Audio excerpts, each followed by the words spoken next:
Imagine a room in the mountains of New Hampshire in the summer of 1944. The war in Europe is not yet finished. Bodies are still falling across Normandy. Entire cities are still burning from the inside out. And yet, in a grand hotel carved into the granite hills of Bretton Woods, 700 delegates from 44 nations are seated at long oak tables, surrounded by cigarette smoke and the quiet hum of translation machines, deciding something far more consequential than where the post-war borders would fall. They are deciding who would control the bloodstream of the global economy. The guns were still firing, the bodies were still being counted. But the architects of the New World Order had already moved past war. They were designing the financial architecture that would govern every nation brave enough to trade, borrow, or build in the decades to come. And at the center of that architecture, one currency was being quietly installed at the throne, not by force, not by conquest, but by agreement, by signatures on documents, by men in suits who understood that whoever controlled the reserve currency of the world would extract a silent, invisible, and permanent tax from every other nation on earth. That currency was the United States dollar. And the room in Bretton Woods was where the world unknowingly signed its own financial dependency agreement.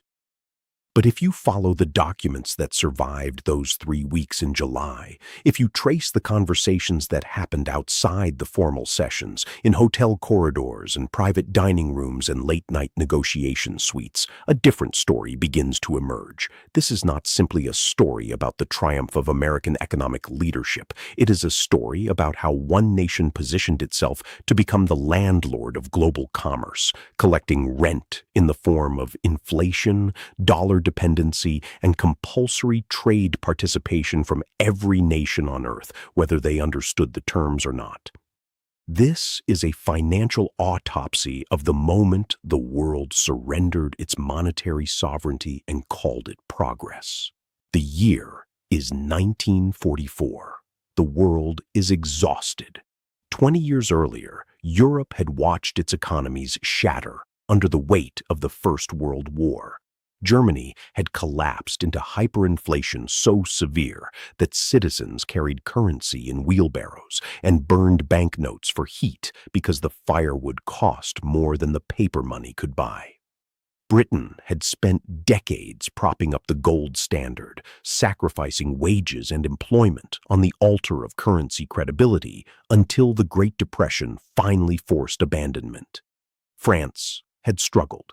Italy had lurched from crisis to crisis. The global financial system had failed spectacularly in the 1930s, leaving mass unemployment, political radicalism, and the emotional conditions that allowed fascism to rise. The world going into Bretton Woods was not approaching the negotiating table from a position of strength. It was approaching from exhaustion, from desperation, from the deep institutional memory of what financial instability had already cost in human lives. This mattered, because exhausted people make different agreements than confident ones. Exhausted nations accept terms they might otherwise contest. And 1944 was precisely the moment of maximum exhaustion for everyone except the United States. America had entered the war late. Its industrial base had not been bombed. Its banking system had not collapsed. Its cities had not been reduced to rubble. By the time the delegates gathered at the Mount Washington Hotel, the United States held approximately 70% of the world's monetary gold reserves. It had the largest functioning industrial economy on Earth. Its currency was stable, its financial institutions were intact, and it had, for the first time in its history, positioned itself not as a peripheral economic power, but as the undisputed center of global financial gravity. This asymmetry is the first invisible chapter of the Bretton Woods story, because what was presented as a multilateral negotiation between 44 equal nations was, in the structural reality beneath the diplomatic surface, a negotiation between one dominant creditor and 43 supplicants hoping to access that credit. The American delegation understood this perfectly. The British delegation, led by the brilliant and exhausted economist John Maynard Keynes, understood it too. Keynes had arrived with an alternative proposal.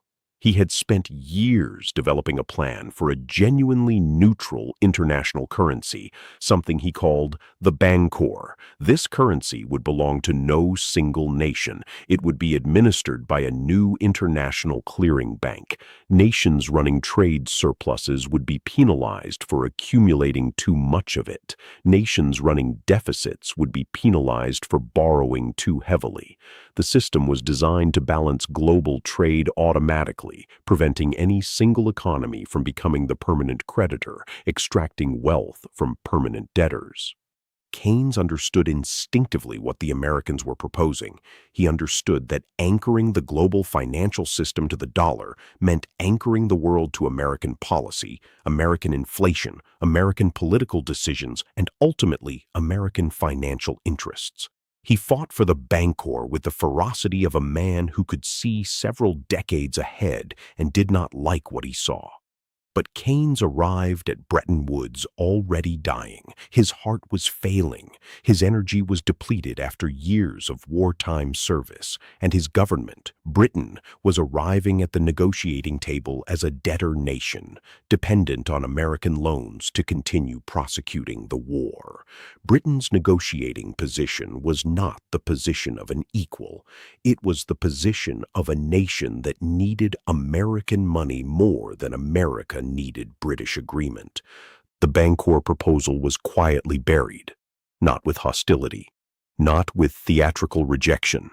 It was buried the way powerful interests always bury inconvenient alternatives, through procedural complexity, committee redirection, and the slow suffocation of delay. By the time the final agreements were drafted, Keynes's vision of a neutral global currency had been replaced with something far more commercially convenient for one party in the room. The dollar would become the world's reserve currency. Every other currency would be pegged to the dollar, and the dollar alone would be pegged to gold at a fixed rate of $35 per ounce. The world had accepted the dollar as the foundation of its financial architecture. And in doing so, the world had handed the United States a privilege so extraordinary that economists would later give it a specific name: exorbitant privilege. The ability to print the currency that the rest of the world needed to conduct trade, repay debts, and store national savings. The ability to export inflation. The ability to borrow from the rest of the world in your own currency and repay those debts by printing more of that same currency. The ability to run permanent trade deficits without the usual disciplinary mechanism of currency depreciation forcing correction. Every other nation on earth faced a hard constraint. If you spent more than you earned, your currency weakened. If your currency weakened, your imports became more expensive. If your imports became more expensive, your citizens felt the pain, and that pain created political pressure to restore balance. The discipline of the market enforced responsibility on debtor nations. The United States, as the issuer of the reserve currency, would eventually learn how to escape that discipline entirely, and that escape would become the hidden tax that Bretton Woods quietly installed on the rest of the world.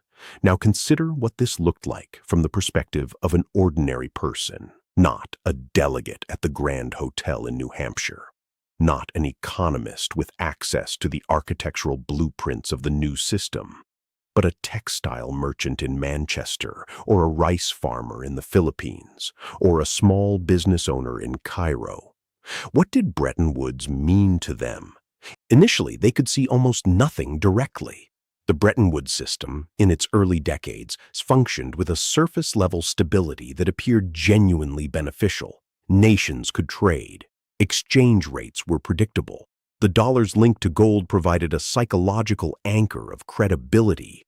American Marshall Plan money was flowing into European reconstruction. The system felt functional. It felt like order after chaos.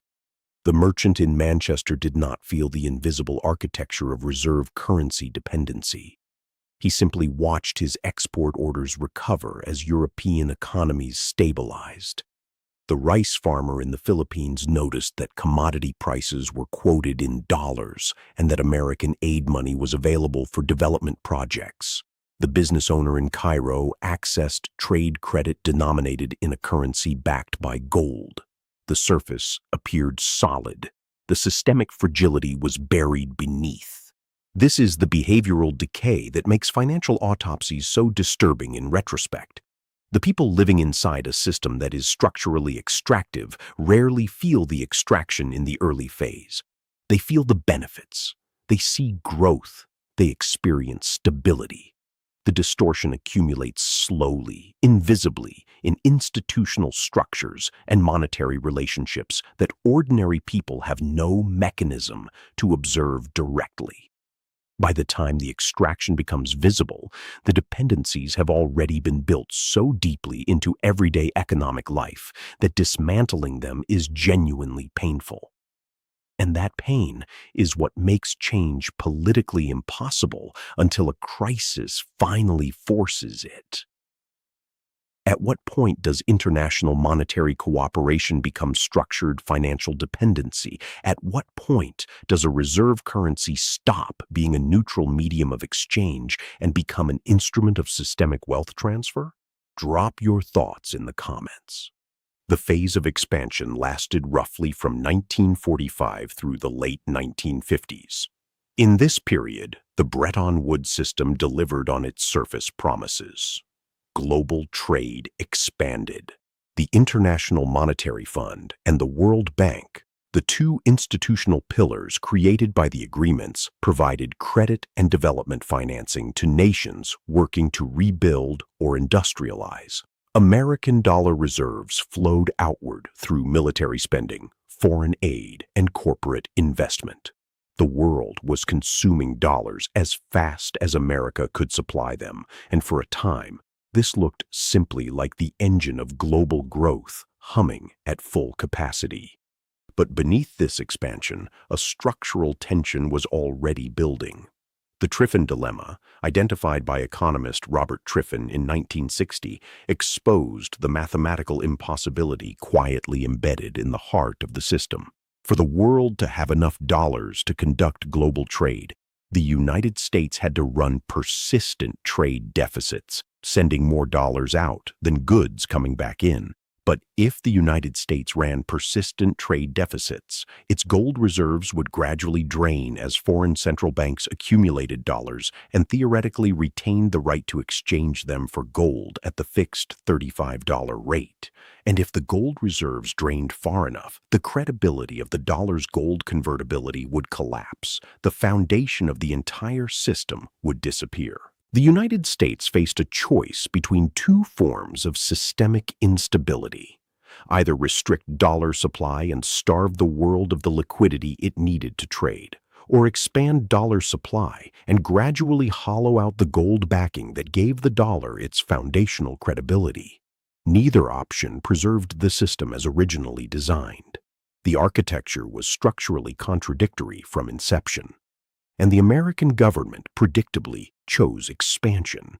Because expansion was politically easier. Because expansion funded wars, welfare programs, and military bases across 40 countries without requiring the discipline that a harder monetary constraint would have demanded.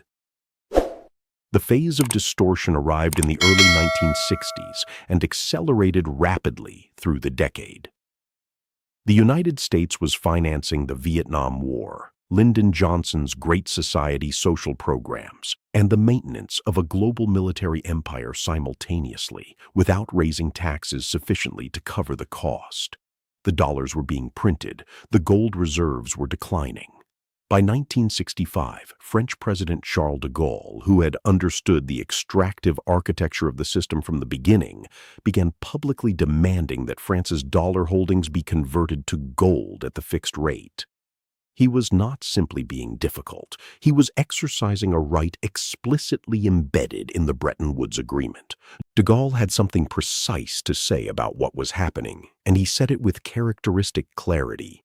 He described the situation as allowing the United States to issue debt at no cost to itself, using the privilege of reserve currency issuance to borrow from the rest of the world without the normal consequences that borrowing imposed on everyone else. His finance minister, Jacques Rueff, had been warning about this structural extraction for years. The French position was not popular in Washington, but it was financially correct. And behind the scenes, other central banks were watching their dollar holdings accumulate while the credibility of gold convertibility quietly eroded. By the late 1960s, the system was a confidence game that all parties knew could not continue, but which none of the major parties had the political capacity to end gracefully. This is where behavioral forensics becomes essential to understanding what happened next. The institutions managing the Bretton Woods system were not populated by villains. They were populated by intelligent people with short-term incentives, political pressures, and the deep human tendency to maintain narratives of stability even as the evidence of structural collapse accumulates around them. The Federal Reserve officials who kept expanding the money supply were not unaware of the long-term consequences. The Treasury officials who defended gold convertibility in public while privately knowing the reserves were insufficient were not simply lying.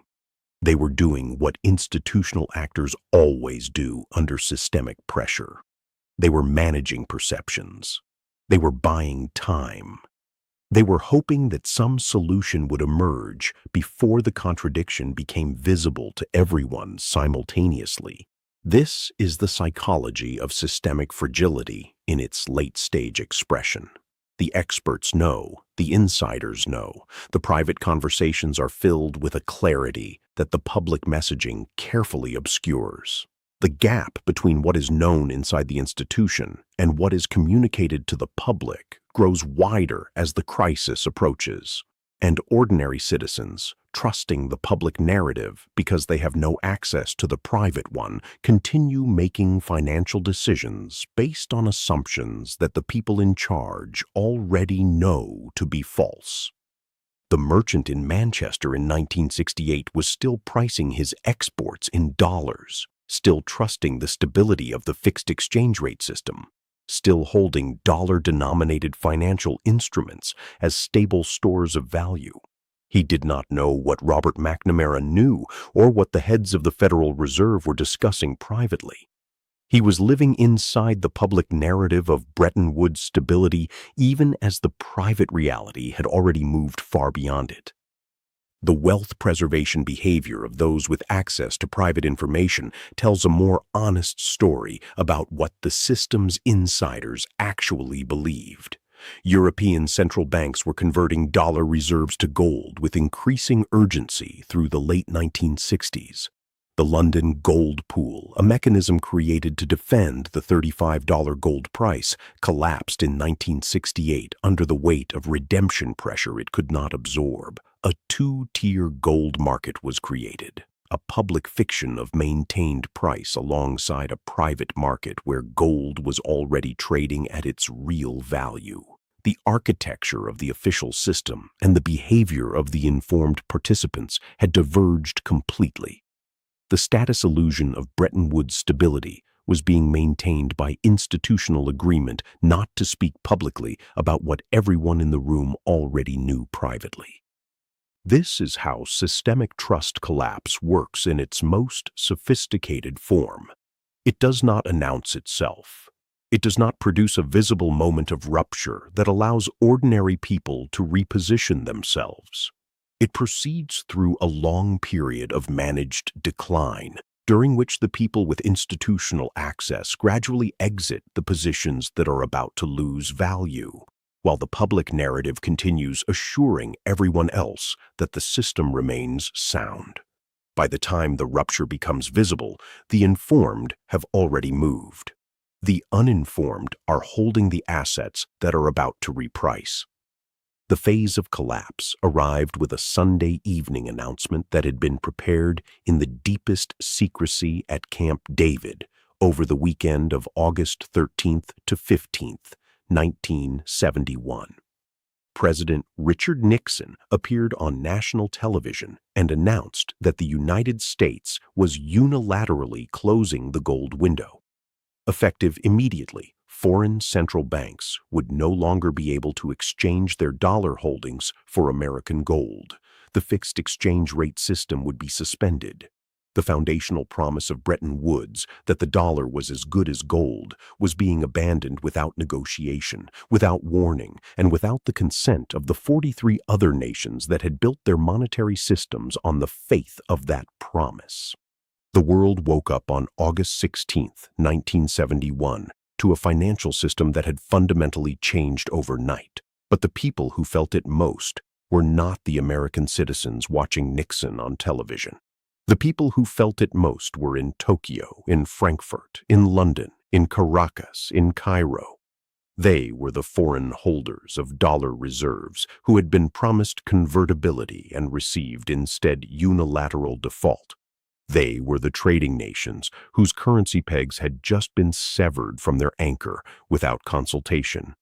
They were the ordinary workers and businesses in every country that traded with the world, now suddenly navigating an exchange rate environment that had shifted beneath them without explanation. The behavioral aftermath was precisely what the behavioral economists would have predicted.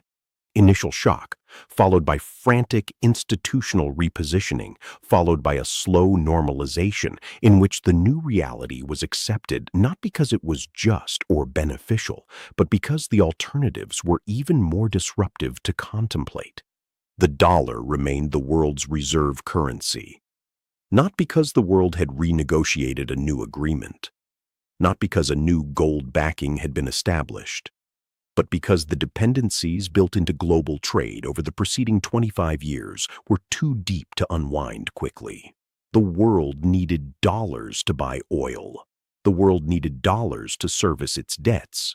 The world needed dollars because dollar-denominated financial instruments had become the dominant form of global savings and investment. The structural prison had been built so gradually and so thoroughly that the removal of its foundational justification, gold backing, barely changed the reality of captivity. This is the masterpiece of the reserve currency system. Once the dependencies are built deeply enough into the global trade infrastructure, the anchor can be removed, and the system continues functioning through inertia and lack of a viable alternative. The gold convertibility that gave the dollar its original legitimacy was gone. But the dollar's position was unassailable because the switching costs for the rest of the world were catastrophically high. The hidden global tax, the one Keynes had feared and de Gaulle had named, continued after 1971 with even fewer constraints than before. The United States could now print dollars without even the theoretical discipline of gold convertibility.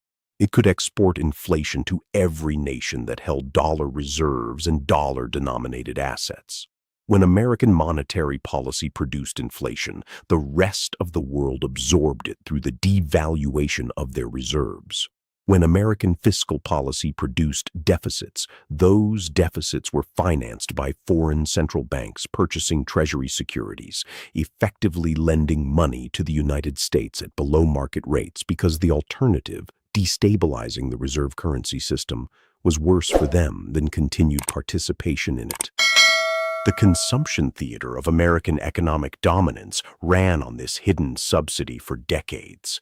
The American lifestyle, the consumption levels, the military expenditure, the capacity to run persistent trade deficits without currency discipline, all of it was ultimately funded by the invisible tax that reserve currency status imposed on every other participating nation. They exported real goods. They received dollars. Those dollars depreciated over time through inflation. The terms of trade worked systematically in favor of the issuer and systematically against the recipients. Share this video with one person you care about because this warning is too critical to keep hidden. The modern financial landscape carries the deep structural DNA of those 3 weeks in New Hampshire in 1944. The petrodollar system, constructed in the early 1970s, when the Nixon administration negotiated with Saudi Arabia to price all global oil sales exclusively in dollars in exchange for American military protection, extended and deepened the dependency that Bretton Woods had initiated.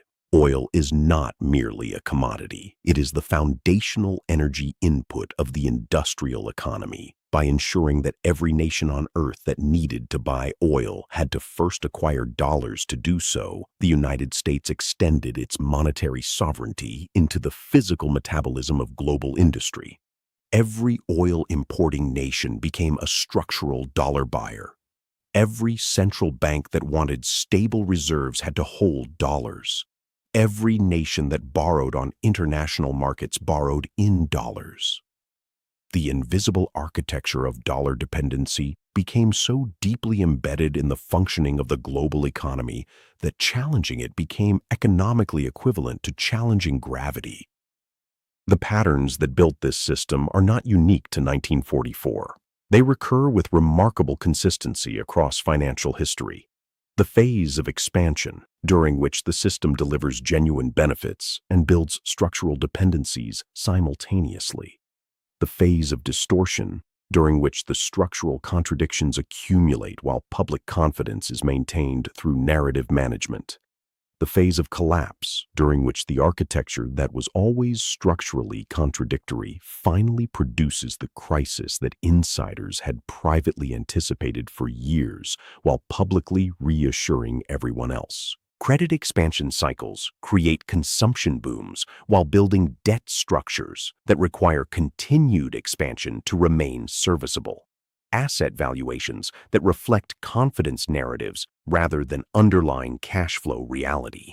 Institutional optimism is maintained not because the institutions genuinely believe in the stability they project, but because projecting confidence is essential to preventing the self-fulfilling prophecy of collapse. Public confidence consistently lags behind private institutional reality. What historically survives these cycles is not complexity. It is not sophisticated financial engineering. It is not deep integration with the dominant institutional system. What survives is financial behavior built around liquidity awareness, knowing where your real purchasing power is stored and ensuring it is not entirely dependent on the continued health of a single institutional system. Asset diversification across stores of value that are not all exposed to the same devaluation risk. Debt avoidance patterns that preserve personal solvency during periods of systemic repricing. Cash flow structures that maintain autonomy during periods when credit markets contract and asset values reprice. The elites at Bretton Woods understood this. The private banking families whose wealth survived the transition understood this. The central bankers who converted their dollar reserves to gold before the window closed in 1971 understood this. The common thread is not superior intelligence, it is silent autonomy. The willingness to position financial behavior outside the dominant narrative, not through hostility to institutions, but through clear-eyed recognition that institutions serve institutional interests first and public interests at best secondarily. The tragedy of Bretton Woods is not the agreement itself. Reasonable arguments exist that some framework for international monetary coordination was genuinely necessary in 1944, and that the alternatives available at the time were genuinely worse than what was implemented.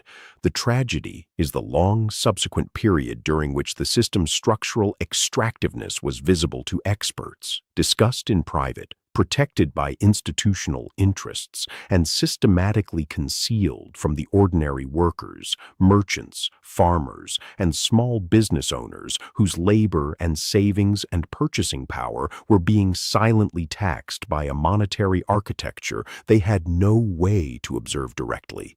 Financial collapse is rarely sudden. It is the final visible moment of invisible decisions made over the years. The Bretton Woods system's collapse in 1971 was not a surprise to anyone inside the institutions. It was the culmination of a decade of visible warning signs that were managed, delayed, and obscured from public view because the public recognition of systemic instability was itself the thing that would trigger the collapse that all parties were trying to delay. The fundamental irony of reserve currency systems in their late-stage expression is that the illusion of stability becomes the primary mechanism of stability. The narrative is the architecture, and the narrative must be maintained precisely as long as the underlying reality remains most contradictory. The identity trap of reserve currency dependency lies here. Nations that built their export models, their debt structures, their foreign exchange reserves, and their development financing around dollar availability had constructed national economic identities that could not be easily separated from dollar dependency. The cost of independence was too high. The political will to pay that cost was absent. And so the dependency continued, generation after generation, even as the terms extracted an invisible but mathematically certain toll on national wealth.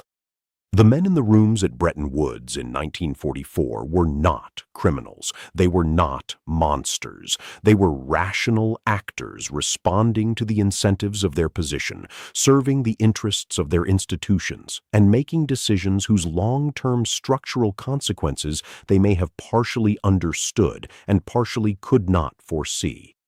This is the human reality inside every financial crime scene history leaves behind.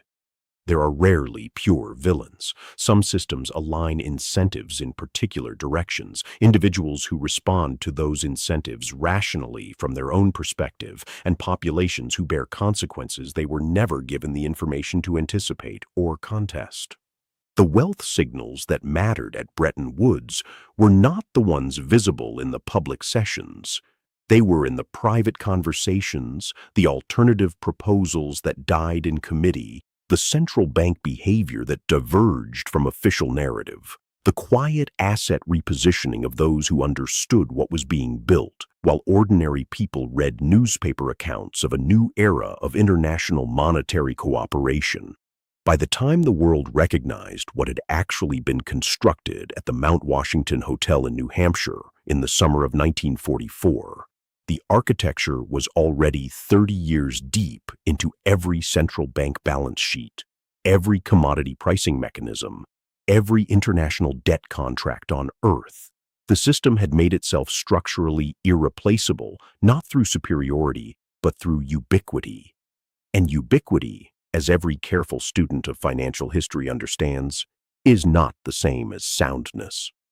The Mount Washington Hotel still stands in Bretton Woods, New Hampshire. Tourists visit. Photographs are taken.